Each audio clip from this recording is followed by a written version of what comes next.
I am deeply honored in having been invited by Radio Pakistan to deliver the first lectures in the Iqbal Memorial Series. I shall be speaking on symmetry concepts in modern physics. Iqbal was our greatest poet, our deepest thinker. I take pride in the association of his name with these lectures for two reasons. Firstly, as a true philosopher, Iqbal fully recognized that there is no finality in philosophical thinking, and that the progress of all philosophical thought must depend on new discoveries in the field of science. Again and again, in his lectures on the reconstruction of religious thought, he points towards the possibility of breakthroughs still to come in the field of physics, which may give a new outlook to philosophy. This, indeed, is what has happened since Iqbal's death 27 years ago. And an account of these newer concepts will be the theme of my lectures. Even though Iqbal did not live to see the fulfillment of his own prediction, I'm glad that Radio Pakistan has decided to dedicate these lectures to his memory, which lives forever. My second reason for welcoming Iqbal's association with these lectures is this.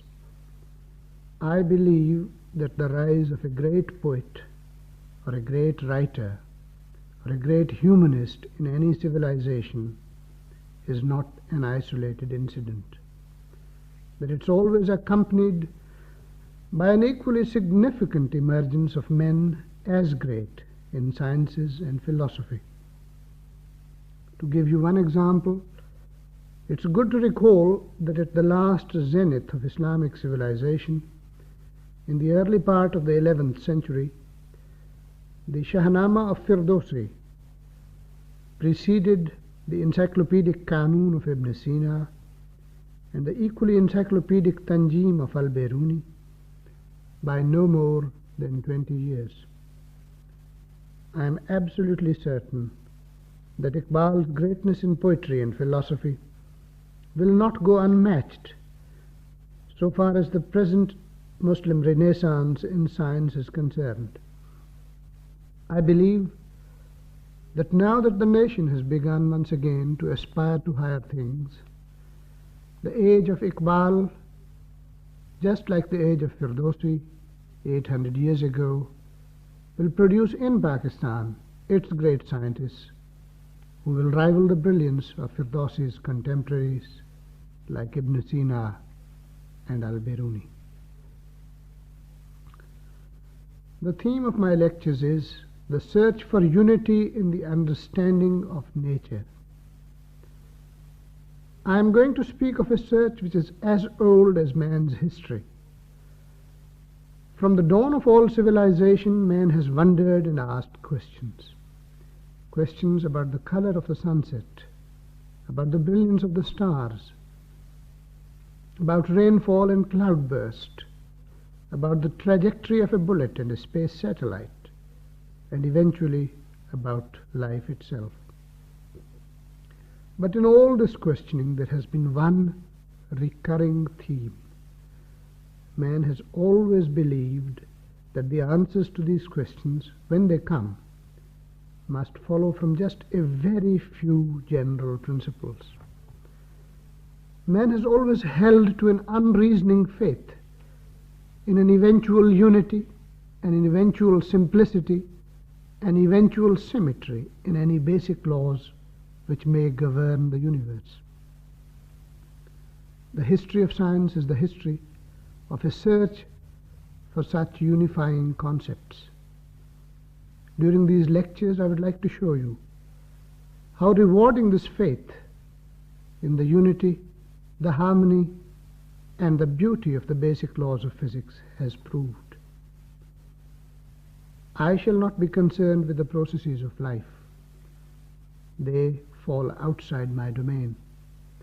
My subject will mainly be inanimate matter, But within this compass, I would like to tell you what we believe today to be the ultimate constituents of all matter, and what we think are the basic principles which govern its behavior. Perhaps the first people in the history of mankind who made a systematic search for a unified and a rational explanation of the universe were the Greeks. The Greeks sought the final principles governing nature to lie in 4 elements of which they believed all matter was made. These, in their view, were the elements of air, water, fire, and earth. Greek thought permeated also early Islamic thinking, and this classification of elements remained as the basis of medieval science. The real quantitative breakthrough, however, came in the 19th century as a result of thousands of painstaking and accurate laboratory experiments, accompanied by some of the deepest analytical thinking. The 19th century chemist could show that in the last analysis, all matter in the universe, living or dead, and of whatever form, absolutely everything is made up of just 92 different types of elements, and that every element can be subdivided into tiny units, the so-called atoms. These are the atoms of hydrogen, helium, lithium, beryllium, and so on. The 92nd atom is that of uranium. The science of chemistry is more or less summarized in the so-called periodic table of atoms. This is a chart invented first by the Russian chemist Mendeleev, which orders the atoms in the manner I have described: hydrogen 1, helium 2, lithium 3, and so on. The 19th century chemist believed that the atoms were indivisible, that they could not be further subdivided. It was found that the atoms attract each other when they are at a little distance apart, that they exhibit a chemical force which is responsible for building from the atoms the complex forms in which matter manifests itself. One also found that the atoms repelled each other when one tried to squeeze them too tightly together. This repulsion meant that the atoms could be pictured as objects with a definite size, like little hard spheres. To get an idea of the atomic sizes, one may remember this. If a cricket ball is magnified to the size of the earth, then each atom in it will look as large as the original ball itself. The discovery that absolutely everything is made up of 92 types of atoms was a tremendous discovery. It made the 19th century scientist absolutely dizzy with excitement. The atoms were the elementary particles. The chemical force was the elementary force. In 1891, Lord Kelvin, addressing the British Association for Advancement of Science, went so far as to say, "We have discovered in physical sciences all that can be discovered. The rest is more and more refined measurement." This was a bold statement, and like all such bold statements, by a curious accident of history, it was proved false the very same year. In 1891, J.J. Thomson, working in the Cavendish laboratory at Cambridge, first demonstrated that atoms, after all, were not indivisible, that all atoms could be split into still smaller units. Some 30 years of feverish experimentation followed, led by two of the greatest men of the century, Sir J.J. Thomson and Lord Rutherford. And at the end there emerged a synthesis still deeper than any the chemist had ever proposed. One could now show that all atoms, all 92 of them, were divisible, that they were made of just 3 fundamental units. These fundamental units were very tiny chunks of matter, each weighing some 10 to the minus 27 grams. These 3 fundamental units are called the protons, the electrons, and the neutrons. All atoms have a central nucleus made up of 2 of these 3 particles. The nucleus is always made of protons and neutrons. Around the central nucleus whirl the electrons, just like planets orbiting around the sun. The atom of hydrogen contains 1 electron, of helium 2 electrons, of lithium 3 electrons, right up to uranium, where the central nucleus is surrounded by 92 electrons. Let me repeat. All atoms consist of a central core, the so-called nucleus. All nuclei contain about equal numbers of protons and neutrons. Surrounding the nuclei are clouds of electrons, whirling around at fantastic speeds, speeds in excess of 100,000 miles a second.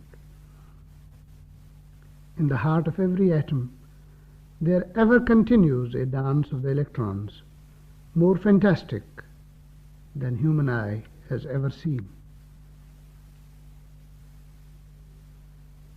The question arose, what is the force that makes the electrons keep orbiting around the central nucleus? This was a mysterious force, the so-called electrical force. Experiment showed that a proton and an electron attract one another when close together. 2 electrons or 2 protons, however, repel each other. A convenient description for this attraction or repulsion is to ascribe to the electron or the proton an electrical charge. By convention, we say an electron is negatively charged. A proton is positively charged. We express the facts of repulsion or attraction by postulating a law. Like charges repel, unlike charges attract. I sometimes marvel at how easily human mind can delude itself and feel complacent that an explanation has been achieved, when all that one really has done is to express the same idea in a different manner. It's somehow more comforting to say electrons and protons carry equal and opposite electrical charges. One feels one has gone deeper into the hearts of things, that more has been said than just the bald statement that 2 electrons repel and an electron and a proton attract each other with a certain mysterious force. Perhaps this capacity to delude ourselves, to feel happy with words, to feel comforted, is a necessary price one must pay for the great gift of language which God has given us. But to return to the electrical force, this then was the primeval force which keeps an atom together. And later one was to discover that the force I spoke of earlier, the chemical force, the force which makes atoms stack together into molecules and stacks molecules to form crystals and living cells, was itself nothing but a manifestation of the basic electrical forces of attraction and repulsion. The deeper that one went, the more it became clear that the electrical force was the key to the understanding of the structure of all matter. For example, one could now understand why metals differ from semiconducting transistors. Some metals, copper and silver for example, have the property that electrons in their atoms are somewhat loosely bound.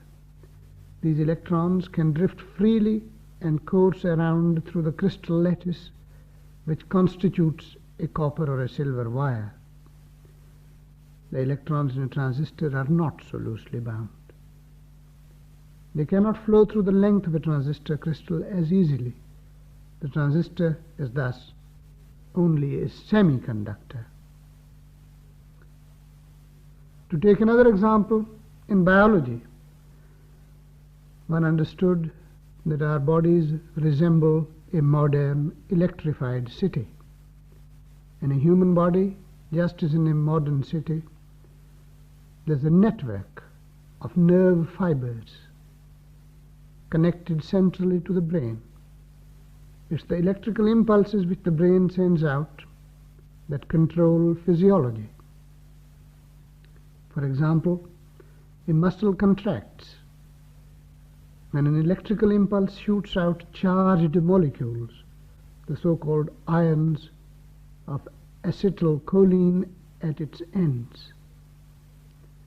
Physiology then, biology, chemistry, all these sciences in principle could be understood in terms of the electrons and the protons and the one fundamental electrical force between them. No wonder then that in 1928 the great physicist Dirac, the successor of Newton in the Lucasian chair of mathematics at Cambridge, could exclaim with justifiable elan, "With protons and electrons we can explain the whole of chemistry and most of physics."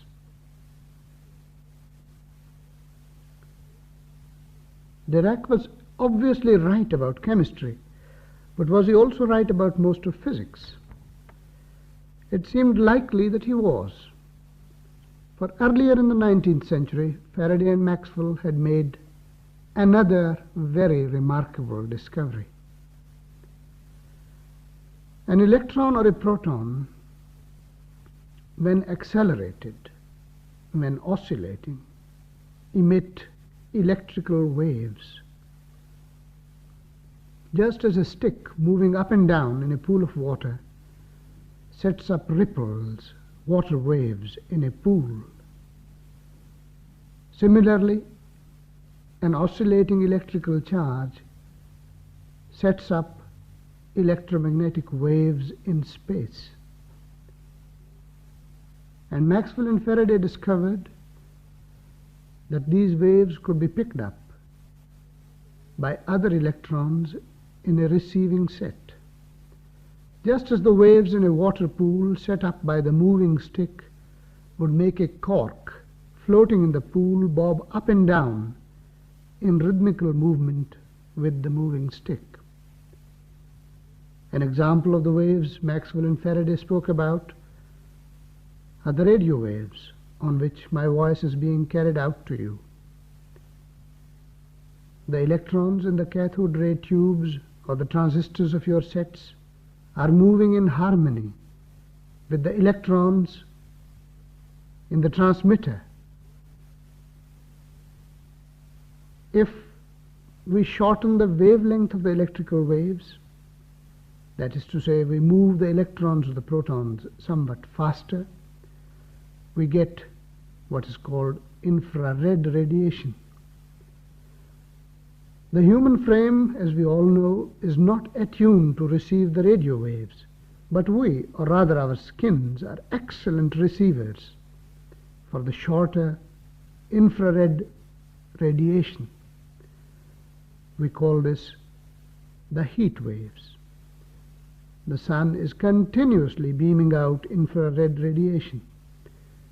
We receive this radiation in exactly the same manner as a radio set receives the radio signals. There's absolutely no difference whatsoever.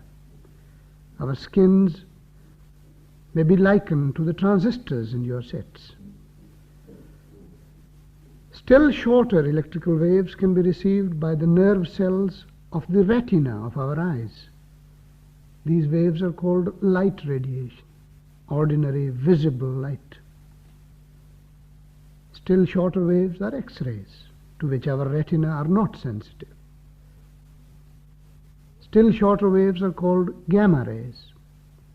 The crucial point is that all phenomena of radio waves, of heat, of light, of X-rays are basically identical. All these are electrical radiations produced when electrons or protons in the transmitter oscillate. The waves are received by other electrons and other protons in the receiver's radio tubes, in its transistors, in the retinal membranes of our eyes, in the sensitive nerve cells of the human skin, or the electrons and protons contained in the silver atoms of a sensitive photographic plate. God said, "Let there be light." To make light and to perceive it, He made protons and electrons, the two charged fundamental particles of physics.